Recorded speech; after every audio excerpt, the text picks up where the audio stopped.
Rob and Slim Show. This is Dave The Klone. Dave The Klone from Hollow Nodcast. How are you, Dave? Good, man. Good. How you doing? Pretty good. Pretty good. As good as it gets in the COVID world. How was your COVID summer? Oh, my God. Well, I think I had the most summerist of the COVID summers, if you could consider it that, because I went to the epicenter. Me and my girlfriend went to Disney World, so I figured who better to jump on and tell about it than my buddies over at the Rob and Slim Show, because we're all talking about how crazy COVID is. When did they reopen? They reopened in mid-July, actually. They Wow. started opening the parks up July 15th. Wow, because That seems early. One of my buddies had, that does seem early. One of my buddies had tickets, and it was right when it started, and they hadn't closed yet. So I'm like, dude, it'd be great if you went, and like everyone else, didn't go, and you pretty much had the park to yourself. And then like that night, they announced they closed. So I didn't know they reopened so quickly. Yeah, I was actually, because I had literally just booked a trip. Like, I did the full, this is a big transformation year for Dave The Klone. I kind of quit my job up in New York. I moved to Virginia, and I was like, I had a little bit of cash on hand. I'm like, fuck it. I'm paying up front for a whole trip to Disney for me and my girlfriend. And when we booked it, 2 weeks later, all of a sudden it was like pandemic, and they didn't announce yet what they were doing. Oh. And it was a couple weeks after that they said, we're going to phase this, and we're going to take care of all you guys who paid your money first. So they stopped taking new reservations. And I think in July 11th was Florida. July 15th was California. They did the reopen at 20%, 25% capacity. So it was like, just like you said, man, we were able to walk around with some space between us. Oh, so that was cool. I was wondering. I didn't know if it was rough, if they were like security guards like spraying you with like Lysol. Did Mickey have like a mask on? Like, how does it work? Oh yeah, man. Okay, so I can give you the full thing. And just for everybody else out there, if you want more of a visual on this, the Hollow Nine is going to be posting some pictures and some video from our time there. There were rules. There were definitely rules. Everybody had to have a mask on at all times. The only time you could take it off is if you were stationary, like if you stopped moving and you were eating and drinking something and you were staying 6 feet away from everybody else. Now, they had spots for people to do stuff like that, but other than that, it was like the second your mask came off, there was somebody's eyes. You could feel somebody's eyes were on you. Disney's got eyes everywhere. So there were a lot of people. Sir, ma'am, could you make sure you put your mask back on? Thank you so much. Thank you. Can't have that nostril out. Thank you. Yeah, you got that nostril out. You can't have that showing. Yeah, and you'd be surprised how many people are walking around with their nose uncovered, acting like, "Oh yeah, I got my mask on. It's just covering my mouth. My nose is out." And I'm like, "Oh, okay." Dave, working in retail, I'm 6 feet away. I'm not surprised working in retail. I know what the I see a lot of noses. Yeah, I kind of feel noses. like dirty when I see a nose. I'm like, oh my god, should I be seeing this? This kind of a nice nose over there. Yeah, I saw a meme on Facebook like several weeks ago now, so far that it almost isn't funny anymore, but it was like, what a time for people who just have pretty eyes. I say I kind of enjoy the thing because a lot of people are fucking ugly, Dave. A lot of people look better with the goddamn mask on. Shit, it's like, fuck, keep that on. Yeah, it seem like almost like we're living in like a video game world or something where it's like, yeah, man, my character looks so cool. It's like, yeah, but when you take that mask off, your dude's a monster. It's like, that's kind of what we're living in now. We're like, look at this cool skin I just got. I just got this cool skin. Like, yeah, it's a good time. It's a good time. What Yeah. Oh, how was Disney though? Like you didn't have to wait online? Oh, man. Well, so there were lines, but they were short, and they went quick. We went on every ride at every park every day we went. That's great. I was like, this is like the 80s. You couldn't do this anymore. For the last 10 years, you couldn't do this at Disney. Dude, that's cool. So that was kind of, I tell people it's a good time to go. Yeah, definitely. I want to say, too, I just thought it was so cool. Like, the last time you were on our show, like, I don't know if you knew till I posted on, like, social media that, like, Jamie Kennedy was on. Like, I just thought it was so cool. I remember seeing your Facebook post, and you were like, "Oh my god, I guess I'm warming the room for Jamie Kennedy." Like, Yeah, dude. I was like, dude, Jamie Kennedy's on after me. I better not screw this up, man. That whole show was like an extra show your too. First worst opening gig, right? Did you hear that guy before Jamie? Oh my God. Even Jamie's like listening to it in the green room wherever he is, going, dude, why am I on this? They have this fucking guy on. What's going on here? Oh man, that's but cool. It was good because he was a Jersey guy too, man. So it was like you had the Jersey Strong evening going on. Damn right. How are you adapting to the down south, to the Virginia? I will say, because I guess I hear how scary it was back in the epicenter of New York, it wasn't a bad time to get away. Yeah. It is a much more relaxed, slower pace of life. I lived down here. I lived in West Virginia for a few years, and everybody was like expecting me to be the biggest asshole in the world. Being from Jersey, and everybody loved me though. Like it was like you were almost exotic. Like you were like, oh my God, this cool. And I can't tell you how many times you ever meet Springsteen. I gotta ask, but I don't know. Bon Jovi, they ask you about Bon Jovi a lot too. It's like exotic, yes. I used to get asked about the Jersey Shore people too a lot whenever I go places. Paulie D. Yes, I got asked about that too, and I'm like, none of those people were from New Jersey. Well, that no, was Snooki the worst, did. right? You're like, these assholes come and invade us, and Yes. they give us a bad name? Yes. I'd rather stick with the Sopranos. So yeah, Snooki did buy a house down Tom's here, River, like yeah. 20 minutes from here, Dave, and people were just all out of, people are all up in arms about it, and she tweeted or something like, everybody needs to calm down. Well, that is true. We all do need to calm down about quite a few things, like going to a park in the epicenter of a pandemic when you could just walk onto the hard-to-get-onto lines. You know what I mean? It was like this new Star Wars right down there that everybody's literally killing each other to try to get on. Oh, yes. We got on that. That was badass. Dude, that ride sounded cool. That's the one where they, Oh, dude. talk to you, right? Like, the things talk to you. Yeah, I have footage of a first order person telling me to get behind, calling me a sympathizer and telling me to get behind the social distancing line. They're like, get behind the line, sympathizer. That's yeah, amazing. it's a full on, like, you're in a movie. Yes! You're in a movie. It's insane. Dude, how do they do it? There's a whole plot to the ride. Like, I don't know, do you want me to spoil? I don't know if you guys are planning on going anytime soon. I don't know if I should spoil it for everybody. Spoil away. No, I don't have the money for I ain't that. going nowhere. Basically, Spoil it, Dave. Yeah, spoil it up. all right, man. So you basically get captured. You're like they've created, Disney's got this whole zone called Galaxy's Edge. It is like walking around in Star Wars.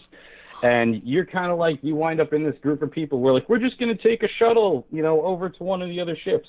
And it gets captured by the First Order because you actually were all a bunch of resistance sympathizers going to have a secret meeting somewhere. Wow. And they full on have, like, you get into this room, and you know that it's like one of those things at the mall, right, that like moves around and just has screens to let you know what's happening outside. So it's like this thing that simulates you being in space. But there are actors who come in with guns and shit. They're like, okay, we're taking you all prisoner. Come with us. And then you move into another building, and they put you in a prison cell. And while you're in the prison cell, the wall starts to glow, and it blows in, and they come and rescue you. And this is you escaping the clutches of the Empire. It's pretty badass. It's Wow, amazing. it sounds fucking incredible. Oh my God. Fully immersive experience. So if you're a Star Wars fan, for sure, you got to make sure you get down there.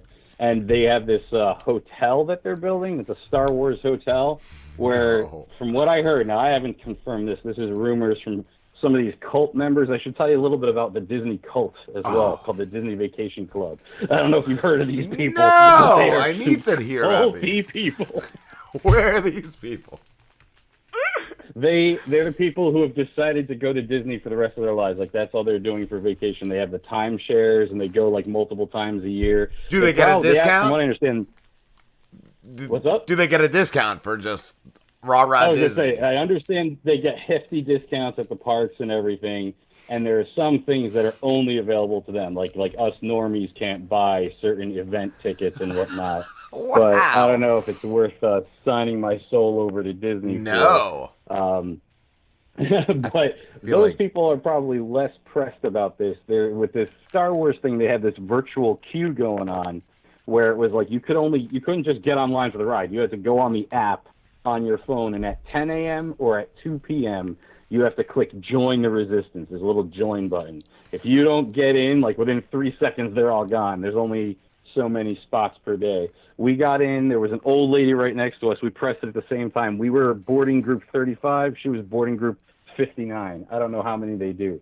But it was like, anyone else who didn't get in, you'll get a window that just says, sorry, there are no spots available. Wow. So if that was your only day at that park and you went there for that ride, you're going to be disappointed. That's one thing Disney needs to fix for all its non-cult members who aren't going to be there 10 times a year to try. You know what I mean? Yes. Wow. Other than that, though, if you can resist the cultiness of it, you know, Disney's definitely a lot of fun. It's as fun as you remember it being as a kid. It's actually more fun as an adult going without kids if you can.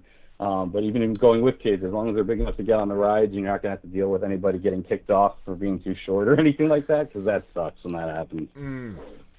That's gotta suck. Fuck, Dave. Wow, that was the biggest part of my COVID summer. Yeah, right that's a big part. You did much more than we did. I figured take the risk so everyone else doesn't have to. That way I could come back and tell everybody about it. You know, we did get a lot of side eye. We didn't tell a lot of people for a while where we were going, because once we said, "Oh yeah, we're going to Orlando," they're like, "Epicenter Orlando." I'm like, "Yeah, right next to that." Oh yeah, that became like the next spot. Like, yeah, New York was bad. No, now it's Florida. And I mean, California, from what I understand, is still on pretty much full state lockdown too. So God knows what's going to happen. Yes. But what things are in store for the Hollow 9 network, Dave? Well, you know, the Hollow 9's got a lot of stuff going on. We have some new blood. I don't know if you guys have seen on the YouTube channel. We put out a couple promos to kind of introduce the new blood to everybody. But my buddy Chris Stiles from Live Action Media has been joining us. He works for a convention that we get a table at regularly in Atlantic City called the New Jersey Horror Con. He's one of the guys in the suits, the guys behind the scenes. Nice. We got him to join up, and a buddy of mine who teaches media over at a charter school in Delaware. So the three of us kind of get on and talk about movies, and then Carrie, my co-pilot, she jumps on too, and we all just kind of record. And I have all these recordings that I've been dicing up and putting together into these sort of collections. Like we right now have a 3-parter going on, talking about our favorite directors. Very freeform, you know, like the way you guys do it, chilling and just talking, and all of a sudden these conversations, like the tangents just lead into each other, you know? Nice. But there's also some dramatic stuff that's been cooking on the back burner that I wanted to chat with you guys about, actually, about throwing some ideas your way, because, you know, the dynamic that you guys have on the Rob and Slim show definitely lends itself to some cool collaborative concepts that I think might fit in really nicely with what we're doing. That would be awesome. Yes. That sounds like a very cool thing. The on-air pitch. But I think I actually wanted to have the Robin Slim show appear as the Robin Slim show in this like fictitious city that I'm creating. Oh, dude, that'd be cool. Okay, cool. That'd be cool. So I think, you know, bring a little bit of what you do normally, but then we'll tailor certain things. You know, you'll mention a little bit about what's going on around you to kind of ground you over there, but it's kind of like a place where our universes will cross and be kind of like a nexus point, you know? Nice. So, like, are you getting like another Dimensions broadcast, or are we part of that dimension? That is cool. Well, I think it's one of those things. So I love this too, because these are like the kind of things where, you know, worlds like this can evolve. You know, there are probably people within worlds like this that have the abilities to change if we're in a different dimension or what dimension we're in. So we're talking about, it's like the grand scheme is sort of Sin City meets Game of Thrones with some Saturday Night Live kind of levity thrown in there. But you know, there's going to be some bigger deal stuff, too. Think like Good Omens, you know, very Neil Gaiman influenced American Gods. So there may be stuff that looks like people dealing with each other, but it's representative of much greater, you know, things. Some X-Files, too, probably. Nice. It's just going to be I'm sure everybody says that about their thing. Oh, yeah, I'm doing a thing that's kind of like an everything. I'm like, yeah, but mine actually is kind of an everything. I was going to say if it was just going to be like a long road trip, because you mentioned American Gods, and that's like what that book was. It was just a very big road trip. I was wondering if there's going to be so good, dude. Wasn't it such an it was a road really trip? Like, wasn't it? Yeah. It's fucking awesome. When it was over, I almost turned it over and started it again just because I didn't want it to be over. That book was so good. Yeah. I hope there's. Have you watched the show?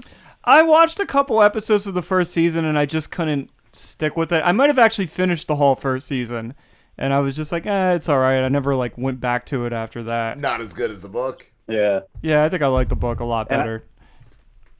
When I was reading the book, I was the only one I was picturing Ian McShane as his character in the book. You know, because he was the only one I knew was going to be on the show at that point. I knew the show was coming out, but it hadn't come out yet. So when I read the book, I pictured Wednesday as Ian McShane, but the rest of the people I made up in my own mind. But I don't know, just an idea for people out there. If you feel like reading an actual book still, that's a good one to pick. Good Omens I never read. I read like the beginning of Good Omens, but I watched the TV series, and it's the opposite probably because I haven't read the book, but I love the Good Omens TV series with I think David Tennant was in that. I'm in the same boat. Yeah, that was David really well Tennant done. was awesome. Yeah. He was he the devil, right? Or the demon? Yeah, he was the demonic dad, and Michael Sheen was the angelic one. The angel, yep. Yeah. That was like, they had a great dynamic too, yep. Yeah, and that's, I mean, have you watched, there's this thing on Netflix called Criminal, and they've done Criminal UK, and then they did a season 1 of Criminal Spain, Germany, and France, but UK came back for a second season. The first episode of Criminal UK is David Tennant being interrogated because they suspect he molested and murdered his 14-year-old stepdaughter. It is epic. This show is incredible. If you haven't watched this show, that's one I would definitely throw out there as everyone's sleeping on it, but Criminal is a pretty badass thing they're doing on Netflix. I'll have to check that out because he does a great villain because he was the Purple Man in Jessica Jones, and he was fucking amazing in that as well. Yeah. Oh, yeah, which I wasn't a huge fan of. I mean, that was a hard sell for me to even want to watch Jessica Jones, but it was just because they were doing that Defenders thing that it's like if you miss one, you're going to kind of miss out on the bringing them all together. Yeah, and then like the mini Avengers effect. It was all for nothing because that whole fucking Defenders miniseries sucked. And then they canceled all these shows. And then they canceled them all, and Disney was like, "We're gonna do stuff now." Yeah. Well, you know, now they're taking all this heat for that Cuties thing. Did you guys watch Cuties? No, but I've seen a lot of things on Facebook and all. Is it like a pageant type show? Yeah, it's sort of. It's a fictitious. It's a dramatic film. I haven't watched it, but I've watched a couple of YouTube channel reactions to it.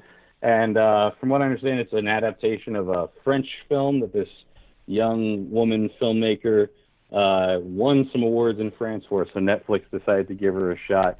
And from what I understand, a lot of people are freaking out a little bit overreacting, as if they maybe forgot all about Honey Boo Boo and all that shit that was out like a couple of years ago. So it's supposed to be pretty graphic. It's supposed to be pretty intense the way they sexualize the little girls, and supposedly it's the latest thing that everybody wants to cancel Netflix over. That's all I ever remember from any of those type of things. Like you said, Honey Boo Boo. I just remember Opie and Anthony back in the day talking about like the pageant, like parents and all, and how it does that, and also Little Miss Sunshine.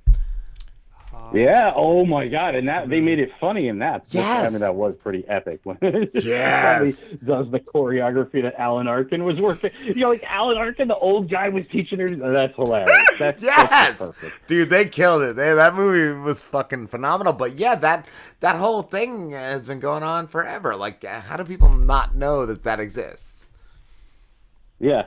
Or not call it out for what it is. You know what I mean? Yeah. 6-year-old girls are up on a stage twerking, and old they men have are no like idea what they're doing. judging and it. there's a guy in a tuxedo Yeah. who's hosting the whole damn thing. Like, Pizzagate, yo. Pizzagate has been happening right in the open all the time. It's been there. It's been there, Alex Pizzagate. Jones. Oh my God, You know what, guys? Pizzagate. I'm sorry. That's just too many rapes. That's just insane. That's just too many rapes right there. That's too many rapes. I was wondering, does the Hollow Knight have any work for the Driz? Yeah. Or questions? Oh, Out top. questions for the Driz. You know what? Hollow 9 does have a records division that we're developing, and we're very interested in some collaborations with the Driz, because I'll tell you what, man, all summer I've just been walking around, and I'll start laughing out loud. Like, I have to like stifle it because if people see me, they're like, "What are you laughing?" I'm like, "I can't tell you unless you go listen to this thing." But you doing animals? Oh, the animals! Like animals, moles. I don't even remember that. That was I don't know. Maroon 5 song you did, and I remember like afterwards, like how does that guy not have any like restraining orders against him? It was amazing, and I really like the WAP one too, dude. That was awesome. That was a great opener. Cool. Oh, thank you. I remember I was outside of my job. It was like last year sometime, and like an old couple came out and were like, "It's drizzling," and I said, "Yeah." I just said, "Yeah," and they acted like I wasn't even there, but I said it.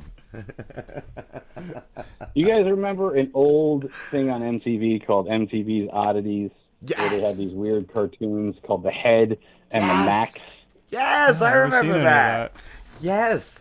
There was an episode of The Max where he's like this big, big hulky kind of homeless guy superhero. In the 90s was weird. You could just make a superhero like that. And these two cops arrest him, and he's kind of talking to the camera. We don't see him, but we just see the silhouette of the two cops. And I totally want to write that, but with you guys as the cops, and you have arrested the Driz, and he's in the back seat. And I don't know what we're going to be talking about, but you guys are going to be talking about, like, I don't know what this guy's deal is. He won't stop singing back there. Even you're just singing every song the Driz has ever sung, maybe. I don't know. I haven't thought it out that far, but that's definitely something that's percolating for sure. Yo, I'm sitting in the back of a police car, and there's these two guys in the front of me, and they don't know what I'm doing, but I'm rapping. They should know that because I'm a rapper. Yeah.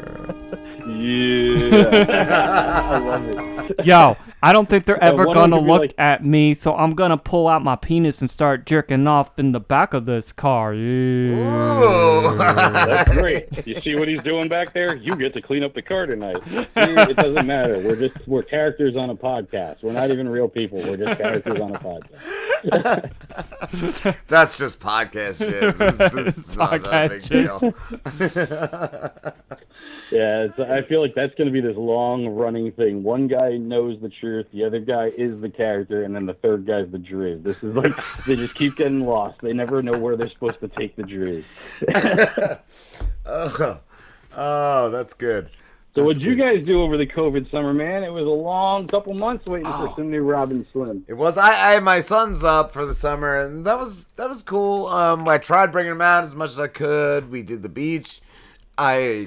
We usually do the movies, so every time I got paid, I bought like 3 or 4 DVDs. We just chilled, and it was a little rough, but we got through it. And I think Slim just depression drinks. Yeah, that's pretty much what I did. And he tried summer. to do. I tried to do a side project. I'll put it on like our Patreon or something. But I have a whole episode where I was doing this side project of I was like, I'm really into like retro games. I got a lot of like mini consoles and I play retro games. And I was like, it'd be cool to do a podcast where like there's no visual, but I'm like doing a let's play, but it's all audio. So I have to like explain everything that's going on. And Dave, it was the hardest thing I've ever done. I have like a full like hour just sitting somewhere. Why don't you just do like a Twitch? Yeah, I probably should have just done a twist, but I want to be different. Oh. All right? I'm right there with you, man, because I've been buying a bunch of video games as part of my coping with COVID survival kit, Definitely when you're sitting there looking at Amazon buying groceries and then you're like, oh shit, there's Blu-rays and there's video games right here too. Yeah. So I have a whole bunch of new games. I have some remasters of some old games. And I was thinking the same thing. I'm like, I watch all these channels. I don't watch them as much anymore, but because I kind of have a weird principle-based, like, why the hell are there channels of footage of someone else playing a video game that I would much rather just be playing myself. And I realized, like, you know how hard it would be to do that? Like, I'm not even going to enjoy playing this fucking thing if I do this. You know what I mean? I'm going to be sitting here going, like, God damn it, I'm trying to play, but I'm trying to shoot it and give you the Forget this. So yeah, it was hard. Scrap the idea. Yeah, my voice was killing me because I was trying to just constantly, like, because I was doing just audio and no visual, I was like, I got to describe everything that's happening in the game. So I'm like, there's a tree here and a waterfall and the background's blue and now I'm jumping and I'm like, and now I'm dead because I didn't see the other guy coming from behind me. It's just... You should have did it as the Driz, though. That was I should have did it as the I Driz. feel you did Yeah, wrong. there you go. Like the Driz. That was the dude. issue. There's something funny about that, though. There's something funny if the camera is on you. Like if it's you looking at the screen, but we're not seeing the screen, and it's just you and you're with the controller, and you can be like talking, and I think obviously the joke becomes your frustration trying to do this video and play the game at the same time, and you have to see which side's going to take over. Is it the crazy film producer, or is it the crazy gamer? You know, Right. maybe that's what people tune in for. Yeah. I don't know. That's true. That's true. Dave, it's been a blast talking to you again, my friend. Yeah, man, dude, thank you so much. I know it's a long waiting list to get in, and I appreciate getting slotted in when things line up like this. It's always, I feel, a little bit of providence, so thank you so much. I love that I was able to work you. Guys. Yeah, man, it's like maybe the stars were aligning for a reason. They were like, yo, you guys got to chat about Disney and doing some stuff together in Tangent City and some other projects that have come up from the Hollow 9, so... Everybody check out hollow9.com. It's the word hollow, the number 9, INE.com, and you'll be apprised of all the cool stuff that Rob and Slim will be coming over and doing with us. And hopefully we'll be back again sometime hanging out with you guys before the world ends all around us. Yes, yes. That's all we can hope for anymore. Dave, Exactly. Dave, I got fruit flies. I think that's a part of the apocalypse. Oh yeah, that is one of the places. It's not me like that being dirty or anything. It's just the apocalypse.